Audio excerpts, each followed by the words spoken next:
ойлогондо ар дайым адам өзүнө бир суроо сала жүрүш керек экен. Эң биринчи эле. Деги эле мен эмнеден жаралгам деп. Чындык деген өзү эмне? Мен кайда барам? Адам эмне? Ошо аалам эмне? Деги эле эмнеден жаралгам? Эмнеге жаралгам? Эмнеге кырсыктап атам? Эмнеге адамзатта кыйынчылык болуп атат?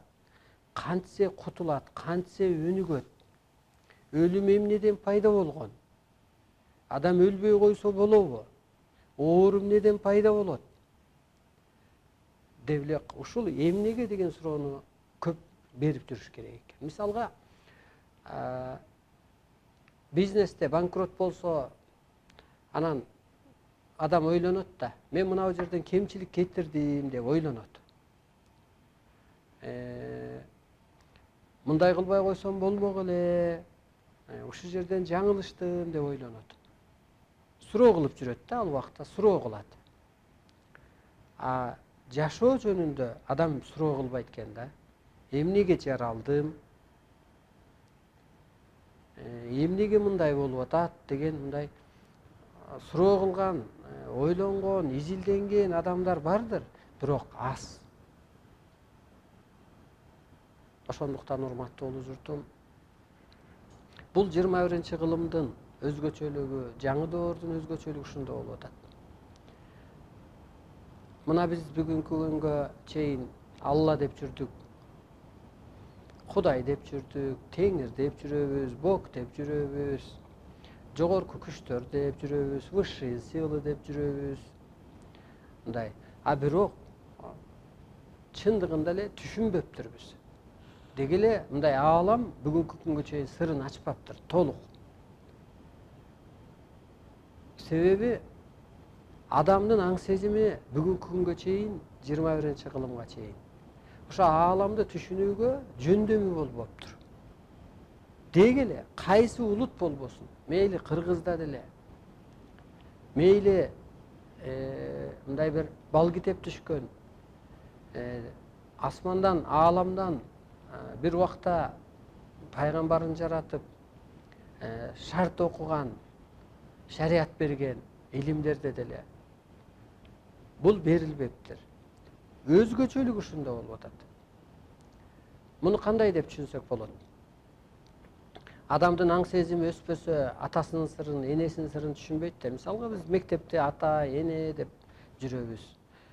Улуу кишилерди улуу киши экен деп, бай кишини бай киши экен деп, кыйын кишини кыйын киши экен деп жүрөбүз. Өзүбүз аралашып көрсөк аларга, өзүбүз өссөк, анан алардын сырын билебиз. Ата болуш жеңил эмес экен. Жана кыргызда макал бар го, балам балалуу болгондо билерсиң дегендей. Айтып коет го, балам балалуу болгондо билерсиң деп. Анысы кандай? Ошо балалуу болгон кезде ата ордуна отуруп, эне ордуна отуруп, анан эне атаңдын баркын билип, эне оорду жоопту турбайбы, ата оорду жоопту турбайбы деп, ошо кезде анан атамдын айтканы туура экен, көтөрүмдүү экен, энем жөн эле бир сезим укмуш иштечү экен, мээримдүү экен, биз түшүнө бербеппиз деп кийин түшүнүп атпайсыңбы ошол бир мезгилге жеткенде. Ошо сыяктуу дагы ошо аалам сырын, табияттын кызматын, деги эле адамдын жашоого жаралуу максатын ушу 21-кылымга чейин адам өзү түшүнбөй келиптир. Себеби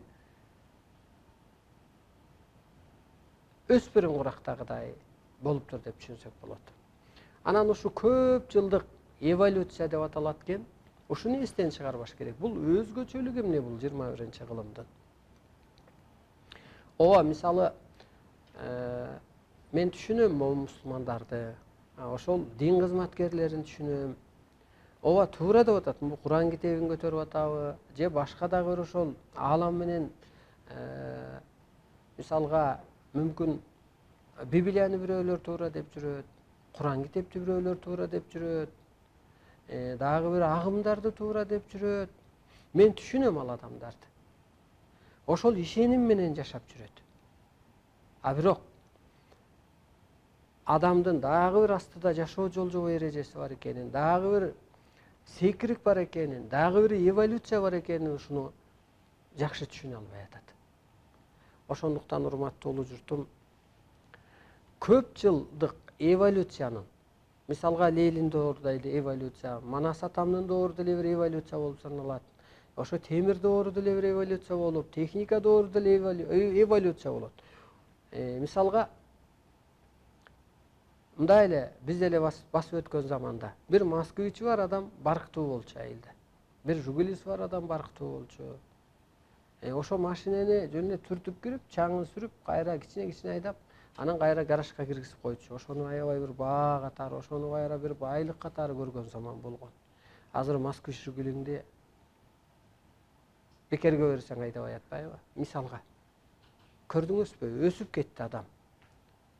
Техника өстү, аң сезим өстү. Мына ошентип ошол эволюцияларды басып өтүп, бул доордо адамдын гени жетилиптир деп айтсак болот. Сөөгү жетилди дейт. Кара куш мээси ишке түшөт бул доордо. Ошентип адам ааламдын ордун аткарып калат. Же болбосо мурун биз түшүнгөн